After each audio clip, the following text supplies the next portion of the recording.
지금 여러분에게 삶에서 가장 필요한 것을 받을 수 있다면 그게 뭘까요? 나에게 지금 가장 필요한 것을 누가 준다 그러면 나는 뭐가 제일 받고 싶을까? 제가 이렇게 성탄절 설교를 준비하다가 제 어릴 때 성탄절이 생각이 났습니다.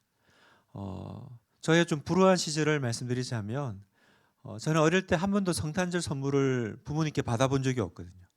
제 부모님이 또 가난한 개척 교회를 하셨기 때문에 뭐 저희까지 챙겨주기도 그렇고, 또 성탄절은 또 교회에서 가장 바쁜 날이기도 하니까, 그래서 저는 뭐 성탄절이라고 뭐 맛있는 거 먹어본 기억도, 또 뭐 성탄 선물이라고 받아본 기억이 없는 거예요. 그래서 한 번은 제가 초등학교 때 같아요. 저학년 때 이렇게 좀 투정을 부렸습니다. 왜 나는 성탄 선물이 없냐. 그랬는데요. 어느 날인가 성탄절 아침에 눈 뜨는데 머리맡에 선물이 있더라고요. 그래가지고 제가 탁 뜯어봤어요. 봤더니 양말이 있어요. 근데 누가 봐도 어른 양말이에요. 어른 양말이. 보니까 아버지가 받은 양말인 것 같아요. 아버지가 받았는데 막 이제 성탄 선물 가지고 투정하는 제가 생각나서 그냥 머리맡에 올려두신 게 아닌가, 지금 그 생각이 듭니다. 그게 제가 아마 처음이자 마지막으로 받은 성탄 선물이 아니었나 생각이 들어요. 여러분이 이번 성탄절에 어떤 선물 받고 싶으세요? 뭐 어떤 분들은 또 진학, 또 취직 받고 싶을 테고, 어떤 분들은 또 진급, 뭐 승진, 또 아니면 건강과 또 재정의 회복을 또 원하실 테고, 또 어떤 치유와 회복을 원하시는 분도 계실 겁니다. 우리 모두는 우리 마음속에 그 무언가 꼭 필요한 것이 채워지기를 바라는 간절한 마음이 있죠. 누가 그거 채워준다고 하면 그거 싫은 사람 아무도 없을 겁니다. 사랑하는 성도 여러분, 예수님이 이 땅에 왜 오셨을까요? 예수님은 바로 우리가 가장 필요로 하는 것을 주시기 위해서, 나의 마음에 가장 필요한 것을 채워주시기 위해서 이 땅에 찾아오셨습니다. 우리 주님은 이 땅에 찾아오셨어요. 제가 몇 주 전인가 아마 주일 설교 때 말씀드렸던 이야기 같은데, 또 오늘 우리 또 청년들도 있고 또 주일학교 아이들도 있으니까 다시 한번 또 상기 차원에서 이야기를 나누려고 합니다. 어느 목사님이 동남아시아 어떤 종교 사원을 방문했는데, 그 옆에 우연히 그 불교 지도자와 힌두교 지도자와 함께 이야기를 나누게 됐던 거죠. 본인이 이제 목사라는 걸 알게 되니까 그 두 종교 지도자가 이렇게 또 얘기를 나누면서 신앙 얘기까지 이어지게 됐습니다. 한참 얘기를 나누다가 목사님이 이렇게 말씀을 했어요. 두 분 말씀을 들어보니까 하나님, 이제 두 분은 이제 신이라고 부르는 그 하나님은 산 꼭대기에 계시고 우리 모두는 그 산 아래 서 있는 것 같네요. 저는 이쪽 길에서 산을 오르고 여러분은 각자 다른 길로 오르더라도 결국은 다 같은 꼭대기에 도달한다, 그 말씀을 하고 계신 거죠. 그랬더니 그 두 불교 힌두교 지도자가 얘기했습니다. 맞습니다. 우리 말을 정확하게 이해하셨군요. 우리는 서로 다르지 않아요. 단지 올라가는 길만 다를 뿐이죠. 여러분, 이게 세상의 종교가 하는 이야기이죠. 길만 다르지 꼭대기는 다 똑같이 도달하는 거다라는 거예요. 그래서 목사님께서 이렇게 말씀하셨어요. 그러면 제가 질문이 하나 있습니다. 만약에 그 산 꼭대기에 계신 하나님이 우리가 있는 이곳으로 내려오신다면 어떻습니까? 하나님이 우리가 그분을 찾아오기를 마냥 기다리고 계신 것이 아니라 먼저 우리에게 오신다면 말입니다. 그 얘기를 듣고 그 두 사람이 서로를 잠시 바라보다가 이렇게 말했다고 해요. 그게 사실이라면 정말 놀라운 이야기군요. 목사님이 말씀하셨어요. 그렇다면 우리의 신앙의 근본적인 차이는 바로 여기 있는 것 같네요. 하나님이 우리와 함께 하기 위해서 이 땅에 오셨습니다. 그분은 바로 예수님이십니다 라고 이야기를 했다라는 거예요. 사랑하는 우리 하나교 성도 여러분, 우리가 성탄절이 되면 캐롤을 부르고 선물을 주고받고 또 가족 친구들 간에 또 맛있는 식사를 하면서 예수님 오심을 기념합니다. 그러나 여러분, 성탄절은 다냐 와 성탄절이야 캐롤 부르고 즐거운 날이야 그 이상의 의미가 있다는 거예요. 바로 성탄절은 어떤 날입니까? 하나님이 저 산 꼭대기에 하늘 꼭대기에 계신 것이 아니라 우리 곁으로 나의 삶 한가운데로 찾아오신 날이다라는 거예요. 마태복음 1장 23절을 같이 한번 읽어보겠습니다. 시작. 보라 처녀가 잉태하여 아들을 낳을 것이요 그의 이름은 임마누엘이라 하리라 하셨으니 이를 번역한즉 하나님이 우리와 함께 계시다 함이라. 하나님이 우리와 함께 계시다. 성탄절은 하나님이 우리에게 찾아오신 날이라는 거예요. 그러면 질문이 생겨요. 예수님은 왜 우리와 함께 하기를 원하실까요? 우리와 함께 하려고 찾아오셨다고 했는데 왜 우리와 함께 하기를 원하실까? 성경에는 예수님이 왜 오셨는지를 많은 구절에서 설명합니다. 여러분이 잘 아시는 요한복음 3장 16절에 보면 하나님이 세상을 이처럼 사랑하사 독생자를 주셨으니 예수님이 오신 거죠. 왜요? 이는 그를 믿는 자마다 멸망하지 않고 영생을 얻게 하려 하심이라. 예수님이 왜 오셨습니까? 우리에게 영원한 생명을 누릴 수 있는 길을 열어주시기 위해서 오셨다는 거예요. 또요, 예수님이 왜 오셨습니까?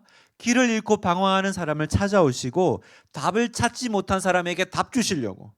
누가복음 19장 10절 인자가 온 것은 잃어버린 자를 찾아 구원하려 함이니라. 나는 잃어버린 자야 라고 생각하는 그 사람들을 찾아 만나고 구원하기 위해서. 또 왜 오셨습니까? 죄를 없애고 또 죽음의 두려움에서 우리를 자유케 하려고 오셨다라고 성경은 얘기해요. 요한일서 3장 5절 그가 우리 죄를 없애려고 나타나신 것을 너희가 아나니 그에게는 죄가 없느니라. 그가 우리 죄를 없애려고 나타나셨다라고 말씀하세요. 예수님이 이 땅에 오신 이유를 성경은 많은 구절에 설명합니다. 그런데 오늘 제가 2025년 이 성탄절 아침에 우리가 나누고 싶은 말씀이 있어요. 바로 우리가 오늘 읽은 그 말씀입니다. 마가복음 10장 45절 다시 한번 같이 한번 읽어보겠습니다. 시작. 인자가 온 것은 섬김을 받으려 함이 아니라 도리어 섬기려 하고 자기 목숨을 많은 사람의 대속물로 주려 함이니라. 아멘. 자, 예수님이 왜 찾아오셨냐? 이 말씀을 보면 크게 두 가지로 우리가 생각해 볼 수 있겠어요. 자, 그 첫 번째는 뭐냐면 함께 하기 위해 오셨다라는 거예요. 예수님은 먼저 어떻게 설명하세요? 인자가 온 것은 이렇게 시작하세요. 인자가 온 것은. 이 말씀은 무슨 뜻이냐면 예수님은 이 땅에 태어나기를 스스로 선택하신 분이다라는 뜻입니다. 이게 바로 인자가 온 것은의 의미예요. 여러분, 우리 중에 누구도 이 땅에 태어나기로 선택할 수 있는 사람은 없어요. 그죠? 이제 내가 세상에 나갈 때가 되었어. 그리고 태어나신 분 아무도 없잖아요. 그런데 예수님은 우리가 이 세상에 태어난 것과는 전혀 다른 방식으로 오셨다라는 거예요. 그건 바로 예수님이 이 땅에 오시기로 스스로 결정하셨다라는 겁니다. 여러분, 이게 인자가 온 것은의 의미예요. 여러분, 성탄이 가장 놀라운 소식인 이유가 바로 여기 있습니다. 성탄절은요, 하나님이 우리와 멀리 떨어져 계신 분이 아니라는 하나님의 선언입니다. 죄와 고통이 가득한 세상에서 우리가 겪는 상처와 아픔, 시련과 어려움에서 그분은 결코 멀리 계시지 않아요. 오히려 우리와 함께 계시기를 원하는 분이라는 거예요. 그래서 우리를 만나기 위해서 우리가 있는 이 자리로 예수님께서 오셨다라는 겁니다. 그래서 여러분, 하나님이 우리를 찾아오셨다. 하나님이 우리를 찾아오셨다라는 이 말씀은요, 오직 기독교에만 있어요. 세상의 모든 종교가 다 비슷하고 결국 도착하는 곳은 같다고 많은 사람들이 생각합니다. 그래서 이런 얘기를 많이 들었을 거예요. 자기한테 잘 맞는 종교를 택하세요. 뭐 종교가 아니어도 돼요. 어차피 뭐 가는 길은 다 하나로 통하게 되어 있으니까. 우리는 이런 얘기를 참 많이 듣습니다. 그러나 성탄절은 그 말이 사실이 아니다라고 말씀하세요. 모든 종교가 다 같지 않아요, 여러분. 다 같지 않아요. 사랑하는 청년 여러분, 다 같지 않아요. 하나님은 우리와 함께하기 위해서 이 세상에 오셨다라는 건 오직 기독교에서만 들을 수 있는 이야기입니다. 그 놀라운 소식이고 복음이에요. 그 어떤 종교도 하나님이 인간을 찾아 인간을 구원하기 위해서 이 땅으로 내려오셨다라고 말하지 않습니다. 왜 하나님이 우리를 찾아오셨어요? 이유는 단 하나입니다. 그분이 우리를 원하시기 때문에, 하나님이 우리를 너무 사랑하셨기 때문이에요. 사랑하시기 때문에 영원히 함께 하기를 원하셨던 거예요. 이 사실에 감격하는 복된 성탄절 아침 되기를 축원합니다. 사랑하는 성도 여러분, 생각해 보십시오. 말씀으로 온 세상을 창조하신 하나님, 달과 해와 별들을 말씀으로 다스리시고 통치하시는 그 하나님이 여러분 한 사람 한 사람을 만나러 오셨다라는 거예요. 여러분 한 사람 한 사람을 그분이 알고 생각하셨고 인격적으로 사랑하신다라는 사실입니다. 그리고 그 하나님이 우리가 그 하나님과 함께 그 풍성하고 영원한 생명을 누리기를 원하신다. 이게 바로 성탄절의 메시지예요. 여러분, 놀라운 이야기입니다. 놀라운 이야기입니다. 그런데 이 놀라운 이야기가 이루어져야 되는데 가로막고 있는 한 가지 중요한 장애물이 있어요. 그래서 두 번째 예수님이 오신 이유입니다. 그분은 죽기 위해 태어나신 분이라는 거예요. 예수님은 죽기 위해 태어나신 분입니다. 다시 말씀을 보면 자기 목숨을 많은 사람의 대속물로 주려 하심이라. 많은 사람의 대속물로 주려고 오셨다라는 거예요. 인자가 온 것은, 예수님이 오신 이유는요, 자기 목숨을 주기 위해 오셨대요. 여러분, 이상하게 들리겠지만 예수님은 이 땅에 죽기 위해 태어나신 분입니다.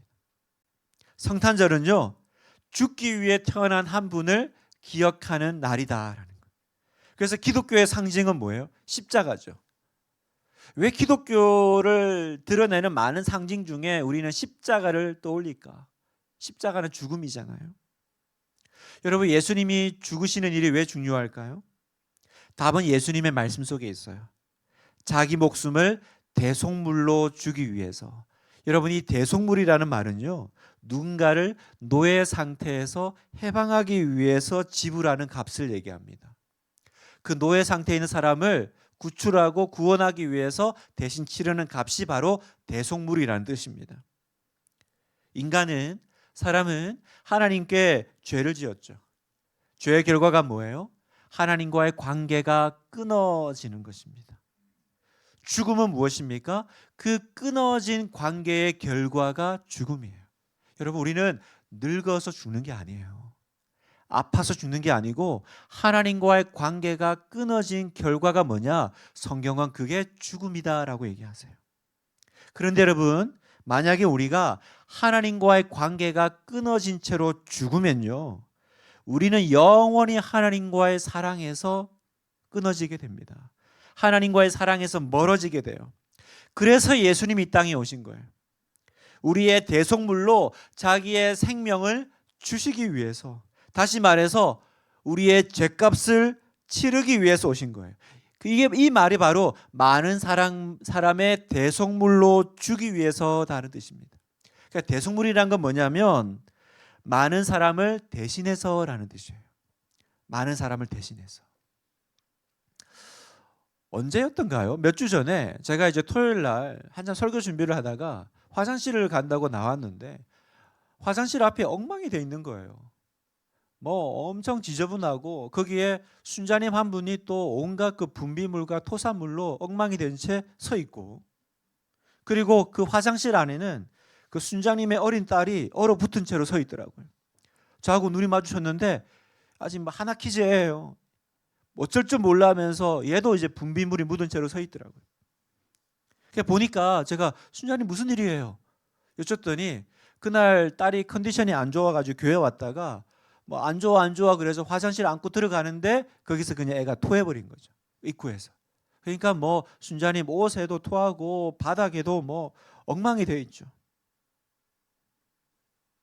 그래서 제가 보고 있는데 그 온몸에 그 딸의 토사물을 묻힌 채, 그리고 손으로 막 순자님도 당황하신 거예요. 그 카페트가 깔려 있잖아요. 그 위에 이제 토해 놓으니까 그걸 빨리 치운다고 손으로 그 토사물을 막 긁어 닦고 있더라고요. 그 딸의 더러운 것을 손으로 치우는 아버지와 그걸 바라보며 어쩔 줄 몰라 하는 딸의 모습을 보면서 저는 하나님의 사랑을 생각했습니다. 잘못은 내가 했습니다. 죄는 내가 지었습니다. 그리고 대가도 내가 치러야 돼요. 근데 나는 나의 그 토사물을 치울 능력이 없어요. 그런데 아무런 죄가 없으신 예수님이 나를 대신해서 나의 죄값을 치르시는 거예요. 딸아, 걱정하지 마. 아빠가 대신 치울게. 너는 괜찮아. 아빠가 다 치우면 깨끗하게 손잡고 아빠랑 다시 나가서 놀자. 저는 그날 그 장면을 보면서 십자가를 생각했습니다. 나를 대신해서 이 땅에 오셔서 나의 더러움을 뒤집어 쓴 채 나의 더러움을 치우시는 예수님을 생각을 했습니다. 사랑하는 성도 여러분, 나를 너무 사랑하셔서 나의 죄를 위해서 그분이 죽으러 오셨습니다. 그날이 바로 성탄절이라는 거예요. 말씀을 마무리하면서요, 오늘 본문의 말씀에는 한 가지 더 있어요. 인자가 온 것은 섬김을 받으려 함이 아니요 도리어 섬기려 하고. 하나님이 오셨어요. 근데 하나님이 왜 오셨냐? 나를 섬겨라 그러라고 오신 게 아니라는 거예요. 세상에 어떤 신도 내가 너를 섬기러 왔다라고 말하는 신은 없어요. 섬김을 받으러 오지. 여러분, 예수님은 연약한 나를 섬기러 오셨습니다. 마치 그 아버지 순자님이 그 연약한 딸을 섬기러 그 자리에 서 있는 것처럼, 여러분, 이런 예수님을 나의 하나님으로, 나의 주님으로 믿고 사는 것보다 더 큰 기쁨이 없어요. 찬송가 440장은 이렇게 시작합니다. 어디든지 예수 나를 이끌면 어디든지 예수 함께 가겠네. 어디든지 예수 나를 이끌면. 우리는 어딘가가 되게 중요하죠. 좋은 곳, 좋은 데. 그런데 내가 예수를 만나고 내가 이 성탄절을 통과하니까 어디가 중요한 게 아니라 뭐가 중요해요? 누구와 함께 가는지가 중요해요. 어디든 상관없어요. 어디든지 예수 나를 이끌면. 여러분, 하나님 의지하면 어려운 일 안 생길까요? 사망의 음침한 골짜기를 통과할 수도 있습니다. 그러나 예수님과 함께라면 어떤 역경도 괜찮아요. 그 아버지가 나의 더러움을, 나의 연약함을 씻을 테니까 나는 너희를 섬기러 왔노라. 이 주님을 사랑하십시오. 저 하늘 보좌에서 기다리지 않고 나를 위해 이 땅에 내려오신 예수님. 그래서 우리가 오늘 이렇게 서로를 축하하는 거예요. 기뻐하는 거예요. 메리 크리스마스. 예수님이 나를 사랑하셔서 이 땅에 오셨습니다. 우리 한번 고백해 볼까요? 예수님이 나를 사랑하셔서 이 땅에 오셨습니다.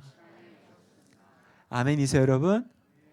이 사랑에 감격하는 복된 성탄절 되기를 축복합니다.